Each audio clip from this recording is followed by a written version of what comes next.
नमस्ते दोस्तों। 1 और 2 जुलाई के PIB, the Hindu and Indian express के न्यूज एनालिसिस में आप सभी का स्वागत है। देखिए, आज जो हम डिस्कस करने वाले चीज़ें वो कहीं न कहीं 1 जुलाई और 2 जुलाई को जो न्यूज़ में रही थी ना चीज़ें, उनको डिस्कस करने वाले हैं। और कहीं न कहीं जो चीज़ें आपसे छूट गई थी 1 तारीख को, हमने न्यूज़ एनालिसिस नहीं करवाया, उनको भी अपन ने कवर करा है। ठीक है ना? ओके। तो आपके जो भी डाउट्स हो, कोर्सेज़ से रिगार्डिंग आपको जो भी इंक्वायरी करनी हो, तो इस व्हाट्सएप नंबर पर आपको व्हाट्सएप मैसेज डाल देना, आपको सारी इंक्वायरी मिल जाएगी। ठीक है ना? आपके हमारे कंटेंट के बारे में, हमारे जो कोर्सेज़ चल रहे हैं मोबाइल एप्लीकेशन पर, लिंक है ना कमेंट सेक्शन में दे रखी है, मोबाइल ऐप की। कमेंट सेक्शन चेक कीजिएगा, उधर लिंक मिल जाएगी। और टेलीग्राम भी जॉइन कर लेना, और वहाँ पर सारी अपडेट्स मिल जाएगी आपको। और ये जो पीडीएफ है ना, अब डेली जो पीडीएफ है आपको ऐप पर मिलेगी, मोबाइल एप्लीकेशन पर। ठीक है? तो ऐप को जरूर डाउनलोड कीजिएगा। आज पहली न्यूज है, शुरू करते हैं। डिजिटल व्यक्तिगत डेटा संरक्षण नियम 2026 की व्यापक अधिसूचना जारी हुई है। द हिंदू, पीआईबी, दोनों जगह इसको कवर किया गया था। जीएस पेपर 2 और 3 से इसको जोड़ करके लिख सकते हो। ठीक है? ब्रीफ न्यूज क्या है? केंद्र सरकार ने ऐतिहासिक कदम उठाते हुए डिजिटल व्यक्ति डेटा संरक्षण जो नियम है 2026, उसको आधिकारिक तौर पर अधिसूचित कर दिया है। अब इससे रिलेटेड प्रीलिम्स में क्या पॉइंट्स आप याद रख सकते हो? पहली बात तो data protection board of India का गठन हुआ है। ये एक स्वतंत्र तकनीकी रूप से सुदृढ़ निकाय है जो कि स्थापित की गई है, जिसके पास नागरिकों की जो शिकायतें आएगी उनको जांच करने का अधिकार है। और सिविल कोर्ट की जो शक्तियां हैं वो इस बोर्ड को प्राप्त होगी। ठीक है? 250 करोड़ रुपए तक के जुर्माने की सारी जो अर्धन्यायिक शक्तियां है ना, वो भी इसके पास है। ठीक है? कंसेंट मैनेजर कौन होगा?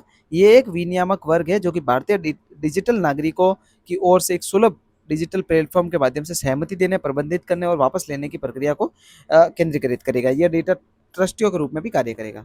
ठीक है? इसमें 3 प्रीलिम्स और मेंस के इंपॉर्टेंट पॉइंट्स को देखेंगे।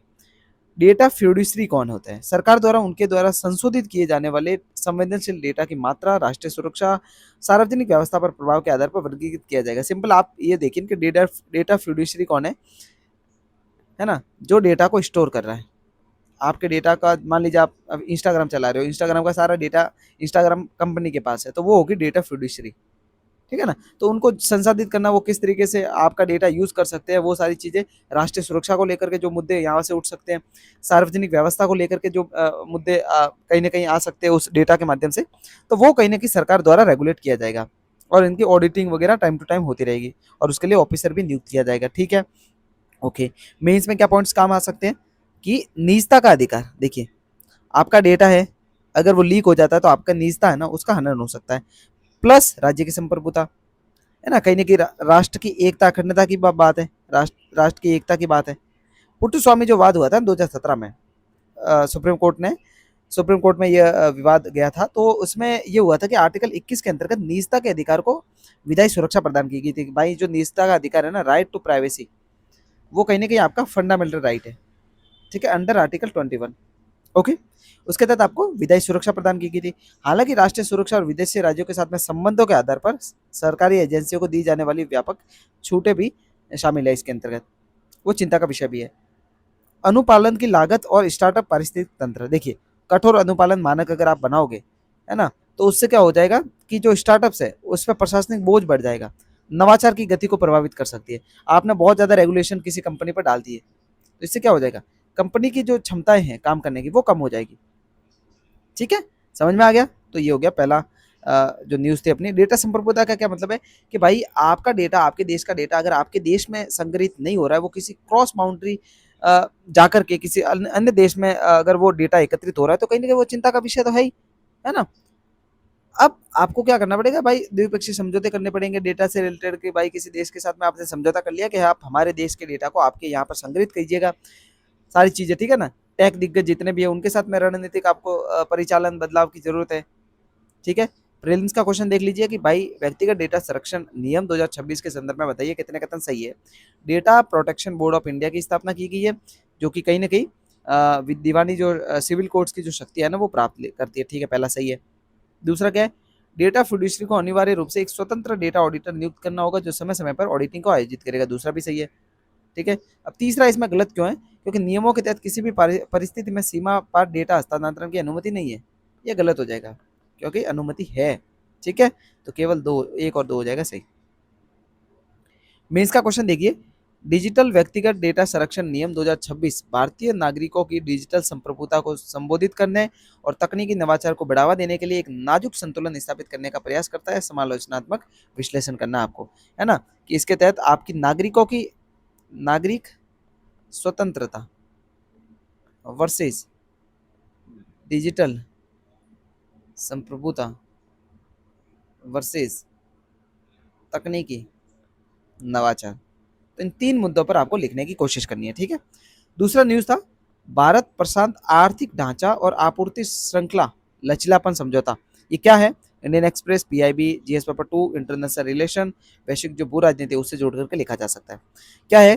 टोक्यो में आयोजित भारत प्रशांत आर्थिक ढांचा की मंत्री स्तरीय बैठक समाप्त हो गई है। उसमें भारत ने आपूर्ति श्रृंखला जो लचीलापन है, सप्लाई चेन रेजिलियंस पर बात करिए भारत की तरफ से, है ना। ये व्यापक संकट प्रतिक्रिया नेटवर्क हस्ताक्षरित करता है जो कि ऐतिहासिक रूप से बहुत ज़्यादा महत्वपूर्ण है। क्यों? अब देखिए, क्योंकि वैश्विक जो खनिज है, सेमीकंडक्टर है, स्वास्थ्य के उपकरण है, उनका उपयोग विनिर्माण सेक्टर में, परिवहन सेक्टर में यूज होता है, ठीक है ना। तो उसमें चीनी जो निर्भरता है ना, चाइना की निर्भरता को कम करने के लिए कहीं ना कहीं मित्र देशों को अपने साथ में बैकअप विनिर्माण क्षमता को विकसित करना ही पड़ेगा, ठीक है। तो ये कहीं ना कहीं भारत के लिए भी ज़्यादा इंपॉर्टेंट है। अब इसकी उत्पत्ति कैसे हुई थी? किसकी उत्पत्ति? भारत प्रशांत आर्थिक ढांचे की।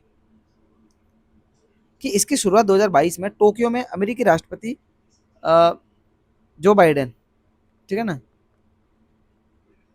जो बाइडेन द्वारा की गई थी, ठीक है। कुल 14 भागीदार है, ओके, जो कि वैश्विक सकल घरेलू उत्पाद जीडीपी का 40% प्रतिनिधित्व करते हैं, ठीक है। चार स्तंभ कौन कौन से? व्यापार, सप्लाई चेन, क्लीन इकोनॉमी और फेयर इकोनॉमी, ठीक है। अब इसमें कर और भ्रष्टाचार विरोधी सारी जो कैंपेन चलेंगे ना, वो सारी चीजें भी शामिल है। अब भारत की अनूठी स्थिति क्यों है? भारत ने इसके केवल 3 स्तंभों पर अपनी जो सहमति है ना वो मतलब तय करी है कि भाई हम इन चार में से 3 चीजों पर ही भागीदारी करेंगे। व्यापार स्तंभ है ना, उससे बाहर रहने का विकल्प चुना है। क्यों? क्योंकि श्रम और जो पर्यावरण मानक है उसमें अपनी घरेलू नीतियों को वो लागू करेंगे भारत। तो कहीं ना कहीं वैश्विक मानकों से बचने के लिए या फिर आपके प्रोडक्ट्स को कहीं ना कहीं हानि ना हो जाए, इसके लिए आपने व्यापार वाला जो स्तंभ है ना उससे बाहर रखा है खुद को, ठीक है। मेंस के बूस्टर पॉइंट्स, चाइना +1 नीति आपको कहीं ना कहीं लागू करनी पड़ेगी, है ना, कि विनिर्माण जितना भी अब चाइना में हो रहा है ना उसको हटा करके भारत की तरफ उसको लेकर के आना है, ठीक है। आपूर्ति श्रृंखला है, जो सप्लाई चेन है उसका विविधीकरण करना है। भारत को वैश्विक जो मैन्युफैक्चरिंग हब है उसके रूप में विकसित करना है। इसमें इलेक्ट्रॉनिक्स है, जो फार्मास्यूटिकल है, उन क्षेत्रों में कहीं ना कहीं आपको विकास करना पड़ेगा।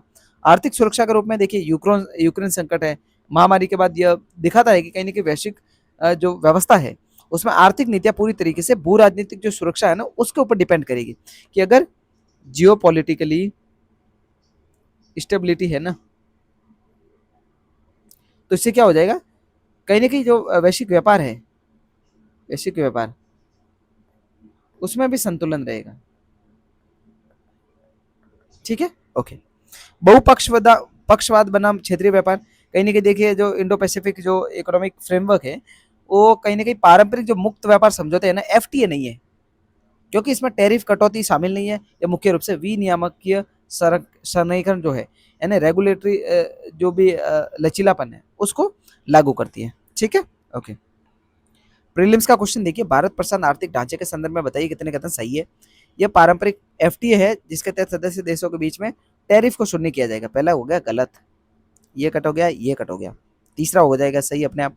दूसरा क्या है, भारत ने इसके चारों स्तंभों की रूपरेखा पर पूर्ण सहमति व्यक्त करते हुए हस्ताक्षर किए, गलत। 4 में से 3 ही किए, ठीक है, तो केवल तीसरा हो जाएगा सही इसमें से, बी आंसर, है ना। मेंस का क्वेश्चन है कि भारत प्रशांत आर्थिक ढांचा पारंपरिक बहुपक्षीय जो व्यापारिक ढांचे हैं ना उससे भिन्न है। सप्लाई चेन के रेजिलियंस के संदर्भ में भारत के जो स्ट्रेटेजिक और जो इकोनॉमिक हित है उसके प्रभावों का आपको मूल्यांकन करना है, ठीक है, ओके। भारतीय रिजर्व बैंक द्वारा ऑफलाइन ई रुपया हेतु प्रोजेक्ट मारुति की घोषणा की गई है।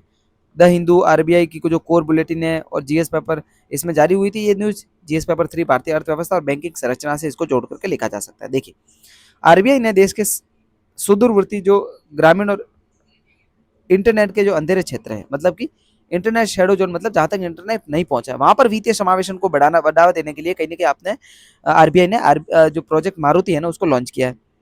अब इससे क्या होगा कि केंद्रीय जो बैंक डिजिटल मुद्रा है ना सीबीडीसी, यानी कि ई रुपया, उसको बिना किसी सक्रिय इंटरनेट कनेक्शन के सेकुलर सेलुलर जो नेटवर्क है ना या फिर फीचर फोन है, हार्डवेयर वॉलेट है, उसके माध्यम से ऑफलाइन लेन देन को सक्षम बनाना है इसका जो सिंपल सा जो उद्देश्य है। ठीक है, मिशन मारुति, यहाँ पे प्रोजेक्ट मारुति।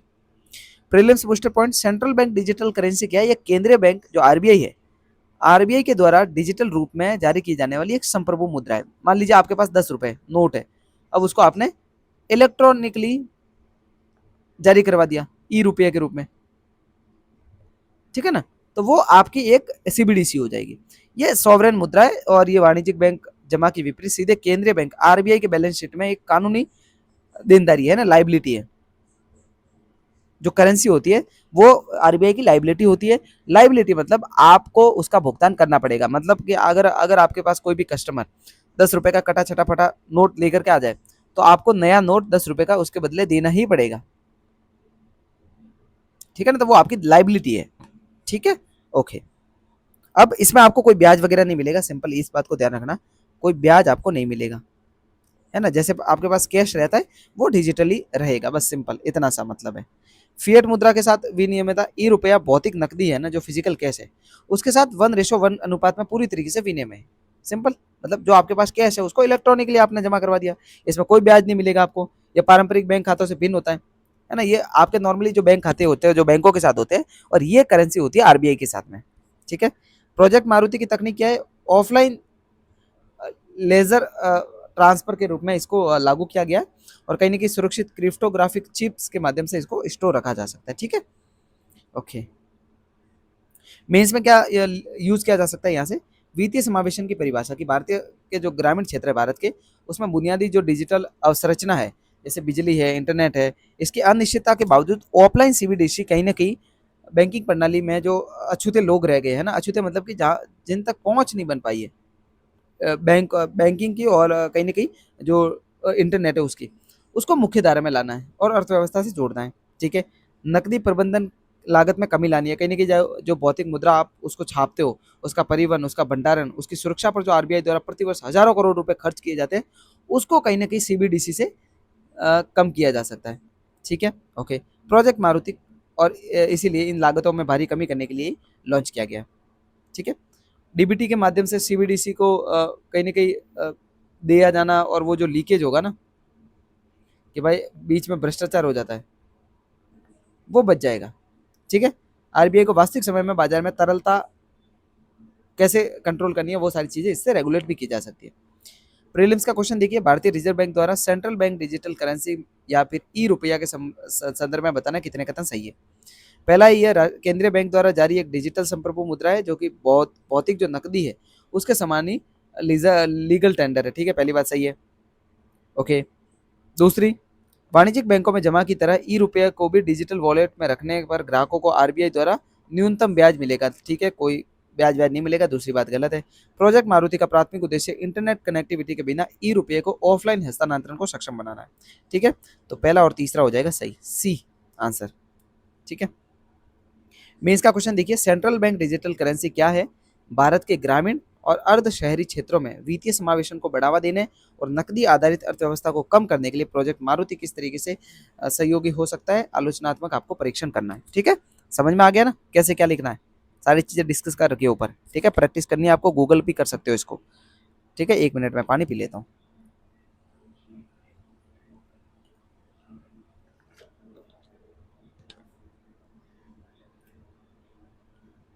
चौथी जो न्यूज थी ना वो थी डीप फेक वन। एआई जनित दुष्प्रचार जो भी होते हैं ना उससे सुरक्षा संबंधी जो खतरे पैदा होते हैं उस पर न्यूज थी। ठीक है, पीआईबी इलेक्ट्रॉनिक्स और सूचना प्रौद्योगिकी मंत्रालय मीटी में ये जारी हुई थी। जीएस पेपर 3 आंतरिक सुरक्षा विज्ञान और साइबर सुरक्षा से जोड़ करके इसको लिखा जा सकता है। देखिए, मीटी ने मतलब आईटी मंत्रालय ने लोकतांत्रिक प्रक्रियाओं, सामाजिक ताने बाने और साइबर सुरक्षा पर मंडराते खतरे को देखते हुए डीप फेक और सिंथेटिक मीडिया से निपटने के लिए राष्ट्रीय कार्यान्वयन 2026 को लॉन्च किया है। अब इसमें क्या है कि भाई कोई भी शिकायत ऐसी मिल गई सोशल मीडिया के माध्यम से, तो उसको मिलते ही 24 घंटे के अंतर्गत दुर्भावनापूर्ण डीप फेक हटाने का निर्देश दिया जा सकता है। प्रीलिम्स के लिए क्या इंपॉर्टेंट है, जनरेटिव एडवर्सरियल नेटवर्क, ये क्या है, ये मुख्य रूप से एआई तकनीक है जो कि डीप फेक के निर्माण को सक्षम बनाती है। इसमें दो न्यूरल नेटवर्क शामिल होते हैं, जो कि एक जनरेटर होता है, नकली डेटा को बनाता है, और एक डिस्क्रिमिनेटर होता है, जो कि असली और नकली के बीच में अंतर का परीक्षण करता है, जो कि मिलकर के यथार्थवादी जो सिंथेटिक सामग्री है ना उसका उत्पादन करते हैं। ठीक है, तो जनरेटिव एडवर्सियल एडवर्सियल नेटवर्क क्या होते हैं आपको पता लग गया। आईटी एक्ट 2000 की धारा 66 और 67 क्या कहती है, वर्तमान में भारत में डी फैक्ट के माध्यम से होने वाले जो निजता के उल्लंघन है ना और जो अश्लीलता का जो प्रचार हो रहा है उसमें कानूनी कार्रवाई मुख्य रूप से आईटी अधिनियम के तहत इन धाराओं के तहत चलाई जाती है। ठीक है, डिजिटल वाटर मार्किंग और जो मेटा डेटा मैपिंग है, इस तकनीक के माध्यम से कहीं ना कहीं जो सामग्री की स्रोत है ना, मतलब उसका उत्पत्ति कहाँ से हुई, सबसे पहले ये उत्पन्न कहाँ से हुआ ये डेटा, उसका पता लगाया जा सकता है, और किस कंप्यूटर और सॉफ्टवेयर द्वारा उत्पन्न की गई उसका भी पता लगाया जा सकता है। मेंस के लिए देखिए हाइब्रिड वॉरफेयर वर्सेज आंतरिक सुरक्षा, कहीं ना कहीं जो नॉन स्टेट एक्टर्स है उसके द्वारा डीप फेक का प्रयोग किया जा रहा है, जिसकी वजह से सांप्रदायिक दंगे भड़का रहे हैं। ठीक है, राजनेताओं को बदनाम करवाना, चुनाव में हेरफेर करने के लिए ये सारी चीजें यूज की जाती है। वित्तीय बाजारों में मतलब घबराहट पैदा करने के लिए और कहीं ना कहीं वित्तीय बाजारों को क्रैश करने के लिए भी इन चीजों का यूज किया जा सकता है, जो कि राष्ट्रीय सुरक्षा के लिए कहीं ना कहीं खतरे का मुद्दा है। अभिव्यक्ति की स्वतंत्रता बनाम विनियमन, एआई सामग्री पर अत्यधिक सेंसरशिप ने रचनात्मकता जैसे कला, पैरोडी और डिजिटल नवाचार है ना उसको तो नुकसान पहुंचा ही है। आपको क्या करना है, विनियमन को सख्त सेंसरशिप के बजाय पारदर्शिता और स्रोत का प्रमाणीकरण पर ध्यान देने की जरूरत है सबसे ज्यादा। ठीक है, तो ये सारे मीन्स में आपके पॉइंट्स काम आएंगे। वैश्विक विनियामक अंतराल क्या है, इंटरनेट की वैश्विक प्रकृति को देखते हुए जब तक यूरोपीय संघ के एआई अधिनियम की तहत तरह वैश्विक सहयोग और संधियां स्थापित नहीं की जाएगी, तब तक घरेलू जो कानून है ना वो डीप फेक के स्रोतों को रोकने के लिए पूरी तरीके से विकसित प्रभावी नहीं हो पाएंगे। तो इसको आपको लिखना है, ठीक है ना, नोट इट डाउन। ठीक है, ओके, नेक्स्ट देखते हैं प्रीलिम्स का क्वेश्चन। एआई के संदर्भ में बताइए जनरेटिव एडवर्सियल नेटवर्क के कार्य सिद्धांतों पर किस तरीके से ये सारी चीजें काम करती है, सही कितने, दो गहन शिक्षण है, डीप लर्निंग मॉडल शामिल है जो एक दूसरे के साथ प्रतिस्पर्धा के रूप में कार्य करते हैं। ठीक है, सही है। दूसरा क्या है, इसका उपयोग केवल टेक्स्ट टू स्पीच अनुप्रयोगों के लिए किया जा सकता है, दूसरा गलत है ना, इसका उपयोग सबसे जो वीडियो है, छवि है, डीप फेक है, इन सारी चीज़ों को निर्माण करने के लिए किया जा सकता है, तो दूसरा गलत होते ही ये तो कट गए। तीसरा जो कार्य योजना 2026 है इसके तहत सभी सिंथेटिक मीडिया पर अनिवार्य डिजिटल वाटर मार्किंग का प्रावधान किया गया है, तो पहला और तीसरा हो जाएगा सही। ठीक है, मीन्स का क्वेश्चन, डीप फेक तकनीक सूचना के इस युग में सत्य की विश्वसनीयता के साथ साथ अस्तित्व का जो संकट है उसको भी पैदा करिए। राष्ट्रीय सुरक्षा, सामाजिक सद्भाव को बनाए रखने के लिए इसके प्रभावों की चर्चा कीजिए, और सरकार की हालिया कार्य योजना का किस तरीके से प्रभाव पड़ा है उसका समालोचनात्मक आपको मूल्यांकन करना है। ठीक है, इसको लिखने की प्रैक्टिस करनी है हाल ही के एग्जाम्पल को साथ में रखते हुए। ग्रीन क्रेडिट प्रोग्राम किससे रिलेटेड है, द हिंदू में आया था, और जो पर्यावरण मंत्रालय ने उसके द्वारा भी रिलीज किया गया था रिपोर्ट। जीएस पेपर 3 पर्यावरण पारिस्थितिकी से जोड़ करके लिखा जा सकता है इसको। देखिए, पर्यावरण संरक्षण एक्ट, एनवायरमेंट प्रोटेक्शन एक्ट 1986 के तहत ग्रीन क्रेडिट प्रोग्राम के नए परिचालन दिशा निर्देश जारी किए गए। अब इसमें क्या होगा, इसके तहत अब न केवल बंजर भूमि पर वनीकरण बल्कि सार्वजनिक निजी भागीदारी है ना, इस मॉडल के माध्यम से जल संरक्षण, सतत मैंग्रोव की बहाली करना, प्राकृतिक खेती को बढ़ावा देना, ग्रीन क्रेडिट के दायरे में इसको लाया जाएगा। ठीक है, उसको कहीं ना कहीं सीएसआर से सीधे भी जोड़ा जा सकता है। प्रीलिम्स के लिए क्या इंपॉर्टेंट है, लाइफ मिशन जो है ग्रीन क्रेडिट प्रोग्राम ग्लासको COP26 जो हुआ था उसमें पीएम अपने भारतीय पीएम द्वारा लाइफ मिशन को स्टार्ट किया गया था, जो कि कहीं ना कहीं इसके लिए ज़्यादा महत्वपूर्ण है। इसके लिए ग्रीन क्रेडिट प्रोग्राम है उसको और बढ़ावा देने के लिए। कार्बन क्रेडिट बनाम ग्रीन क्रेडिट क्या है, कार्बन क्रेडिट केवल कार्बन डाइऑक्साइड के उत्सर्जन को कम करने के पर केंद्रित होता है, जबकि ग्रीन क्रेडिट है ना ये बहुआयामी दृष्टिकोण है। इसका मतलब जो जल अपशिष्ट प्रबंधन, जैव विविधता का संरक्षण, गैर कार्बन पर्यावरणीय जो लाभ है उन सारी चीजों के लिए जारी किया जा सकता है।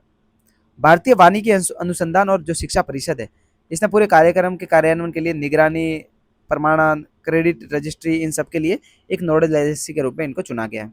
ठीक है, मेंस के लिए देखिए पर्यावरण शासन का बाजारीकरण है कि ये कार्यक्रम कमांड एंड कंट्रोल, मतलब टोटल जो रेगुलेशन होगा ना उसके दृष्टिकोण से हट करके मतलब रेगुलेट नहीं किया जाएगा, बल्कि प्रोत्साहन आधारित जो पर्यावरण शासन है ना उसको बढ़ावा दिया जाएगा कि भाई लोगों को प्रोत्साहित किया जाएगा कि आप पर्यावरण के संरक्षण के लिए, पर्यावरण में जो बदलाव है, पॉजिटिव बदलाव के लिए आप कहीं न कहीं सहयोग प्रदान कीजिए। ग्रीन वॉशिंग क्या होता है? आपको पता होता है कि भाई कुछ लोग ऐसे होते हैं जो कि बोलते हैं कि हम भाई पर्यावरण का संरक्षण कर रहे हैं, हमारा जो भी कोई भी उत्पाद है, वो कहीं न कहीं पर्यावरण को हानि नहीं पहुँचाता, जो कि गलत होता है, ठीक है? तो वो होता है ग्रीन वॉशिंग, ठीक है? कंपनियाँ क्या होती है कि इसका उपयोग केवल अपनी छवि जो चमकाने के लिए कहीं न कहीं करते हैं ना भाई, अपनी छवि चमका दी कि भाई हमने तो बहुत बढ़िया काम किया पर्यावरण के लिए, सारी चीज़ें। स्थानीय समुदायों का समावेशन, बंजर भूमियों, सामुदायिक वनों के आवंटन में स्थानीय ग्राम सभाओं की सहमति और उनके पारंपरिक जो अधिकार हैं, जो फॉरेस्ट राइट एक्ट है 2006 वाला, उसकी सुरक्षा को सुनिश्चित करना और इस कार्यक्रम में दीर्घकालिक सफलता को मतलब प्राप्त करना इसका महत्वपूर्ण उद्देश्य है, ठीक है? प्रीलिम्स का क्वेश्चन देखिए, भारत सरकार द्वारा संचालित ग्रीन क्रेडिट प्रोग्राम के बारे में आपको सही कथन बताना है। यह कार्यक्रम पूरी तरह से वैश्विक कार्बन बाजारों से जुड़ा हुआ है, केवल ग्रीन हाउस गैसों के शमन के लिए इसका यूज हो रहा है, तो गलत है, ठीक है ना? इसके साथ साथ जल संरक्षण, पर्यावरण संरक्षण इत्यादि भी शामिल है। भारतीय वानिकी अनुसंधान और शिक्षा परिषद इस कार्यक्रम के लिए कार्यान्वयन और क्रेडिट्स के पंजीकरण के लिए नोडल एजेंसी है, तो दूसरा सही है। तीसरा क्या है? इसे वन्यजीव संरक्षण एक्ट 1972 के तहत एक वैधानिक संस्था घोषित किया है, तो तीसरा गलत है, ठीक है ना? क्योंकि ईपीए 1986 है, एनवायरमेंट प्रोटेक्शन एक्ट 1986 के तहत इसको अधिसूचित किया गया।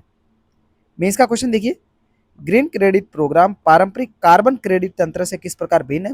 भारत में पारिस्थितिकी तंत्र की बहाली और निजी पूंजी को आकर्षित करने के लिए इसके महत्व, इसके सफल संचालन के संबंध में आने वाली चुनौतियों को आपको बताना है, ठीक है? नीति आयोग का आकांक्षी जिला कार्यक्रम 2.0 और उसकी कुछ प्रगति की समीक्षा जारी की गई है, उसको आपको देखना है। अब देखिए, सामाजिक आर्थिक रूप से जो पिछड़े जिले हैं ना भारत में, वो नीति आयोग द्वारा इसको लॉन्च किया था, ठीक है? नीति आयोग ने इसको कहीं न कहीं जारी किया गया था, ठीक है? ओके, आगे देखते हैं।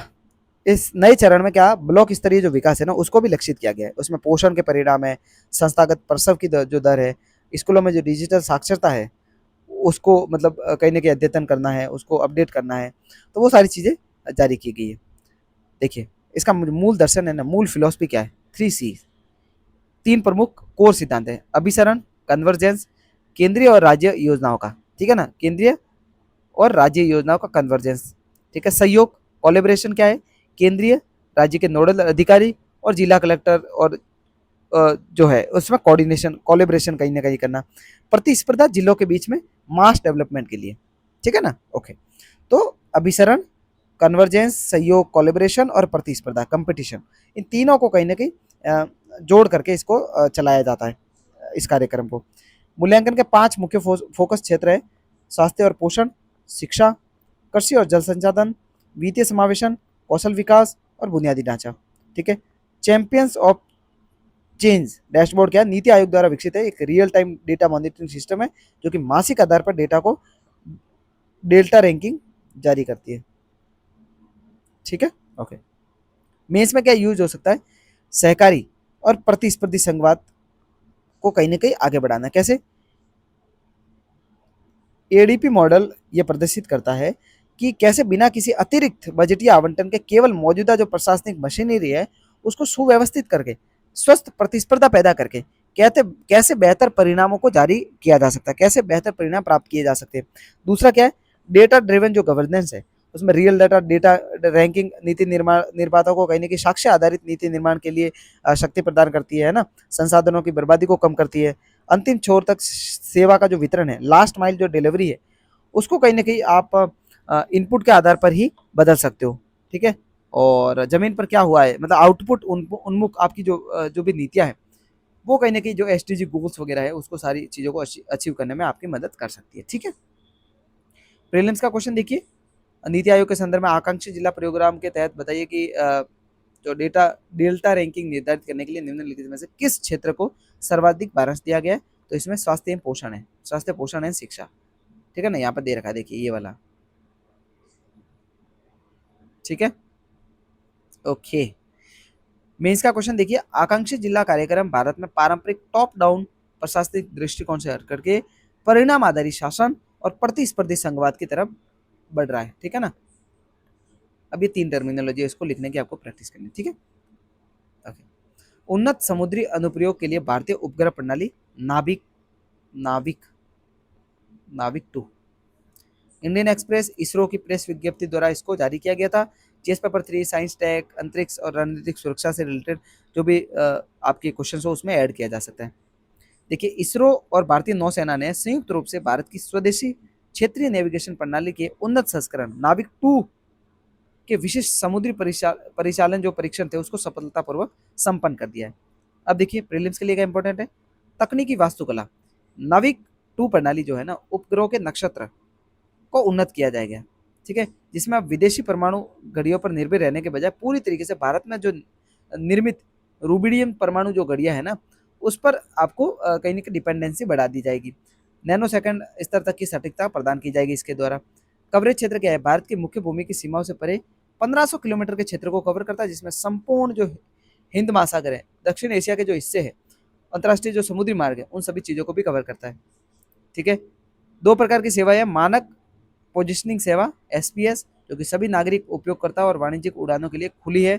दूसरा है प्रतिबंधित सेवा, जो कि केवल अधिकृत रक्षा और रणनीतिक एजेंसियों के लिए इनक्रिप्टेड है, ठीक है। मेंस के लिए देखिए, स्ट्रेटेजिक ऑटोनॉमी कैसे मिलेगी, कारगिल युद्ध के दौरान जब भारत को अमेरिकी जीपीएस डेटा से वंचित रखा गया था, तब एक स्वदेशी प्रणाली विकसित करने की आवश्यकता महसूस हुई थी। अब नाविक 2 है ना, जो भारत की महत्वपूर्ण राष्ट्रीय अवसंरचना और सैन्य जो मिसाइल प्रणाली है ना, उसको विदेशी प्रणालियों से संभावित हेरफेर से पूरी तरीके से मुक्त रखा जा सकता है, ठीक है। कि आपका नेविगेशन है तो आपको पता है कि कहाँ कैसे पहुंचना है और कैसे किसी लोकेशन तक पहुंचा जा सकता है, वो आपके हाथ में है।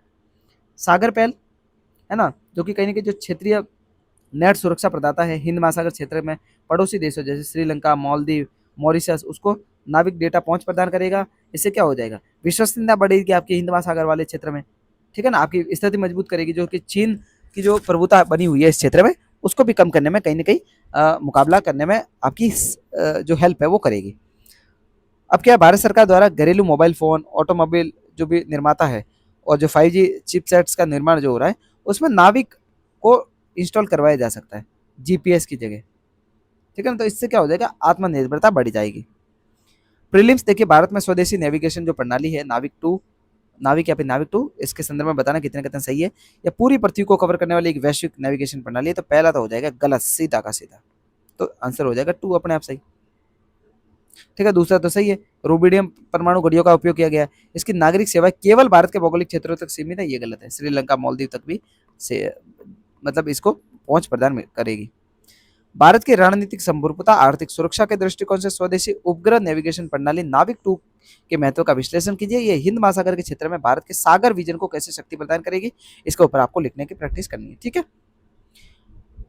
अब देखिए इसमें क्या है, the Hindu IT tax reforms reports जो जारी हुई थी उसमें इसको मतलब मेंशन किया गया था। ओईसीडी ने समावेशी ढांचे के तहत द्विस्तंभी 2 पिलर कराधान समाधान को कार्यान्वित करने की मांग वापस दोहराई। इसमें क्या होगा, यह सुधार का उद्देश्य बड़े जो तकनीकी दिग्गज है ना, गूगल, फेसबुक, अमेजॉन, इनके द्वारा जो मुनाफा है ना, उसके ऊपर कम से कम जो टैक्स लगता है, टैक्स हेवन जो कंट्रीज होती है जैसे मॉरिशस वगैरह हो गई, उसमें स्थानांतरित करने की जो प्रथा है वो लगातार बनी हुई होती है। और बेस इरोजन प्रॉफिट शिफ्टिंग जो होता है ना, बेस इरोजन मतलब कि जहां पर आपकी रियल कंपनी है ना, वहां से आपने शेल कंपनी बना करके, जहां पर कम टैक्स लगता है 1% से भी कम, वहां पर आपकी शेल कंपनी बना दी और उसी को आप बहुत कम प्राइस पर बेच रहे हो, ठीक है ना। तो इस पर स्थायी रोक लगाने की बात करता है ये, ठीक है। और इसमें कहीं ना कहीं 15% का जो न्यूनतम टैक्स है, ग्लोबल मिनिमम कॉर्पोरेट टैक्स है, उसको इम्पोज करने की बात करी है इसमें, ठीक है ना। ओके, 2016 में भारत ने ऐसा ही टैक्स लगाया था, लेकिन फिर इसको गूगल टैक्स कहा गया था, लेकिन इसको बाद में फिर वापस ले लिया गया था, ठीक है। ओके, मेंस के बूस्टर पॉइंट देख लीजिए कि कहीं ना कहीं 19वीं शताब्दी में जो लोग हैं इंटरनेट, वो बहुत ज़्यादा, इंडिया में भी 50 करोड़ से ज़्यादा इंटरनेट उपभोक्ता है। तो कहीं ना कहीं यूरोपीय देशों में अगर मतलब इस तरीके का उस कंपनियों पर टैक्स लगाया जाएगा, तो भारत को कहीं ना कहीं जो डिजिटल न्याय संगत पहुंच है सभी लोगों को, वो अवेलेबल करवाने में सरकार को थोड़ी बहुत हेल्प मिल सकती है, ठीक है ना। ओके, प्रीलिम्स का क्वेश्चन देख लीजिए। अंतर्राष्ट्रीय कराधान के संबंध में अक्सर समाचारों में देखा जाने वाला ओईसीडी पिलर 2 के समाधान का प्राथमिक उद्देश्य क्या है, तो बहुराष्ट्रीय कंपनियों के लिए मिनिमम जो 15% टैक्स है ना, कॉर्पोरेट टैक्स, उसको लागू करना है, ठीक है। Base erosion and profit shifting से आप क्या समझते हैं? ओईसीडी के 2 पिलर कराधान ढांचे के मुख्य प्रावधानों को स्पष्ट करते हुए समझाइए कि भारत जैसी बड़ी उपभोक्ता डिजिटल अर्थव्यवस्था के हितों के लिए कैसे संरेखित किया जा सकता है। ठीक है, ओके। राष्ट्रीय अनुसूचित जनजाति आयोग एनसीएसटी की संस्थागत जो स्वायत्ता है और जो कार्यात्मक चुनौतियां हैं उसके ऊपर कुछ रिपोर्ट्स जारी हुई थी, उसको अपन देख लेते हैं थोड़ा बहुत। संसद की सामाजिक न्याय और अधिकारिता संबंधी जो स्थायी समिति है उसने अपनी नवीनतम रिपोर्ट जारी की है, जिसमें राष्ट्रीय अनुसूचित जनजाति आयोग एनसीएसटी इसके कामकाज पर गहरी चिंता व्यक्त की है। कैसे? देखिए, लगभग 40% से अधिक जनशक्ति की कमी है पहले तो ऑफिसेज में। ठीक है, अब प्रीलिम्स में क्या इंपॉर्टेंट है कि जो 89 कॉन्स्टिट्यूशन अमेंडमेंट एक्ट हुआ था 2003 वाला, इसमें आर्टिकल 338 को विभाजित कर दिया था और 2004 में 338 ए बनाया था, इसके तहत एनसीएसटी का अलग से निर्माण हुआ था, है ना। 338 क्या था? एनसीएससी। ठीक है, ओके। इसके आयोग में एक अध्यक्ष होता है, एक उपाध्यक्ष होता है, 3 अन्य सदस्य होते हैं, जिसमें से कम एक महिला सदस्य होना अनिवार्य है। इसका कार्यकाल राष्ट्रपति द्वारा निर्धारित होता था, सामान्यतः 3 वर्ष का होता है, बाकी राष्ट्रपति डिसाइड करेगा। ठीक है, देखिए, एनसीएसटी को पूरी सिविल कोर्ट की सारी शक्तियां शामिल होती है। वो शिकायत का या फिर मामले की जांच कर सकते हैं। ठीक है, आयोग को भारत के किसी भी हिस्से में व्यक्ति को समन भेजने, उनकी शपथ पर उनकी जांच करने और दस्तावेजों को प्रकट करने के लिए दीवानी जो अदालत है ना, सिविल कोर्ट, उसकी सारी शक्तियां प्राप्त होती है। मेंस के लिए देखिए, ये एक टूथलेस संस्था के रूप में, क्योंकि इनकी जो सारी जो एडवाइजेज होती है ना, वो परामर्शकारी होती है। मतलब सिर्फ एडवाइजरी होती है कि भाई आप सिर्फ परामर्श कर सकते हो, इम्पोज नहीं कर सकते सरकार को। मतलब कहीं ना कहीं ये आप इम्पोज नहीं कर सकते अपनी जो भी फाइंडिंग्स है ना, इसको सरकार द्वारा अनिवार्य नहीं करवा सकते आप लागू करना। ठीक है ना, ओके। वन अधिकार एक्ट 2006, पेशा एक्ट 1996। अब इसके तहत क्या हुआ है कि भाई जो इसमें राज्य के हस्तक्षेप बढ़े हैं ना, तो उसकी वजह से कहीं ना कहीं प्रशासनिक अक्षमता है, उसको उसका सामना करना पड़ रहा है। तो कहीं ना कहीं इन एक्ट को और प्रभावी बनाने के लिए आपको जनजातीय अधिकारों की जो रक्षा है उसको करने के लिए आपको इस तरीके की चीज़ों को मतलब रेगुलेशंस के साथ में जारी करना पड़ेगा। ठीक है, प्रीलिम्स का क्वेश्चन देखिए, एनसीएसटी के संदर्भ में ये संवैधानिक निकाय की स्थापना 338 के तहत है ना, 338 बी के तहत हुई थी, तो पहला गलत हो गया। ठीक है, 338 ए है। ठीक है ना, ओके। पहला हो गया गलत, ये कट हो गया, ये कट हो गया, तीसरा तो होगा सही। ठीक है, अब दूसरे को देखते हैं कि आयोग के अध्यक्ष उपाध्यक्ष सेवा की शर्तें कार्यकाल संसद द्वारा पारित विधियों द्वारा निर्धारित किए जाते हैं। तो दूसरा भी गलत हो जाएगा, राष्ट्रपति द्वारा निर्धारित होता तो तीसरा हो जाएगा, सॉरी, हाँ, केवल तीसरा हो जाएगा सही। ठीक है, ओके। मेंस का प्रैक्टिस क्वेश्चन, एनसीएसटी को दी गई शक्तियां, इसके वास्तविक प्रभाव और सिफारिश टाइप की जो प्रकृति होती है ना, उसकी वजह से गंभीर विसंगति लेकर के आपके सामने आती है। आयोग के सामने आने वाली संरचनात्मक कार्यात्मक जो भी बाधा है उसका विश्लेषण करते हुए उपाय भी आपको बताने। ठीक है, ओके। डीप ओशन मिशन और मत्स्य 6000 का गहरे जल में ऐतिहासिक परीक्षण किया गया। पीआईबी, पृथ्वी विज्ञान मंत्रालय के बुलेटिन, ये सारी चीज़ें आपको यहाँ से मिल जाएगी। ठीक है, जीएस पेपर 3 अवसंरचना, महत्वपूर्ण खनिज और आर्थिक भूगोल है, वहाँ से इसको जोड़ा जा सकता है। देखिए, भारत का जो महत्वाकांक्षी डीप ओशन मिशन है ना, उसके तहत स्वदेशी रूप से विकसित मानव युक्त जो पनडुब्बी है मत्स्य 6000, उसको अंतिम चरण में गहरे समुद्र में समुद्री परीक्षण के लिए शुरू कर दिया गया। ठीक है, अब इसमें पनडुब्बी से 3 जो वैज्ञानिक हैं उसको समुद्र की गहराई में 6000 मीटर तक लेकर के जाना है। इसका उद्देश्य क्या है? जो हिंद महासागर में प्रचुर मात्रा में जो दुर्लभ पृथ्वी के अंदर जो रेयर अर्थ एलिमेंट्स है ना, उनका और पॉलीमेटेलिक जो नोड्यूल्स होते हैं उनका अन्वेषण करना है और उसका मानचित्रण करना है। ठीक है, okay okay okay. Polymetallic nodules क्या होते हैं कि इसमें जो तलहटी होती है ना समुद्र की, जो बिल्कुल तल पर, वहाँ पर बिखरे हुए आलू के आकार के खनिज पिंड होते हैं, जिसमें कोबाल्ट, तांबा, मैंगनीज, निकल, लोहा, ये सारी धातुएं पाई जाती है ना, जो कि स्वच्छ ऊर्जा जैसे ईवी बैटरी है, सोलर पैनल है, इसके निर्माण के लिए आवश्यक हो सकते हैं। अब अब देखिए, अनक्लोज जो है ना, संयुक्त राष्ट्र कानूनी जो संधि है समुद्र से रिलेटेड, अब उसके द्वारा स्थापित एक वैश्विक संस्थान है, भारत को मध्य हिंद महासागर तक 75,000 वर्ग किलोमीटर का क्षेत्र कहीं ना कहीं अन्वेषण के लिए आवंटित किया गया। ठीक है, ओके ओके। इससे क्या हो जाएगा, आपकी जो ब्लू इकोनॉमी है, मतलब समुद्र पर डिपेंडेंट जो आपकी इकोनॉमी है, ये गलत लिख रखा है, 11,000 98 किलोमीटर है अब, ठीक है ना सीमा। तो कहीं न कहीं गहरे समुद्र के संसाधनों का आपको सतत दोहन करने में, जिसकी वजह से आपकी जीडीपी की विकास दर बढ़ जाएगी और 2030 तक समुद्री अर्थव्यवस्था के लक्ष्य को प्राप्त करने के लिए आपकी रणनीतिक जो स्ट्रेटेजिक जो भी आपकी प्लानिंग होगी ना, वो काम आ सकती है, ठीक है। विनिर्माण सेक्टर को बढ़ाया जा सकता है, कोबाल्ट, लिथियम जैसे खनिजों के आयात पर आपकी जो निर्भरता है उसको कम किया जा सकता है, ठीक है। चीन की जो एक एकाधिकारिता है उसको खत्म किया जा सकता है, सारी चीज़ें। हालाँकि देखिए कुछ पर्यावरणीय चिंताएँ भी है कि वहाँ पर अगर गहरे समुद्र में आप खनन करोगे तो उसकी वजह से अपशिष्ट फैल सकता है, पर्यावरण प्रदूषण हो सकता है। तो इन सारी चीज़ों को कंट्रोल करके आप अगर खनन करते हो तो वो कहीं न कहीं आपकी आर्थिक समृद्धि के लिए सहायक हो सकता है। क्वेश्चन देखिए, हाल ही में मत्स्य 6000 जो समाचारों में दिखा गया है, किससे रिलेटेड है? भारत में गहरे समुद्र मिशन के तहत एक विकसित स्वदेशी मानव युक्त पनडुब्बी है, ठीक है। डीप ओशन मिशन क्या है? भारत के भावी स्वच्छ ऊर्जा सुरक्षा और नीली अर्थव्यवस्था को आकार देने में पॉलीमेटेलिक जो नोड्यूल्स है उसके अन्वेषण की रणनीतिक स्ट्रेटेजिक महत्व को आपको बताना है, ठीक है। तो देखिए आज की न्यूज़ सारी कंप्लीट हो गई है। तो आपका हमारे साथ में जुड़ने के लिए बहुत बहुत धन्यवाद। ऐप को डाउनलोड कर लीजिएगा, लिंक कमेंट सेक्शन में दे रखिए, ठीक है। आज के लिए इतना ही, मिलते हैं अगली क्लास में, तब तक के लिए धन्यवाद। जय हिंद, जय भारत।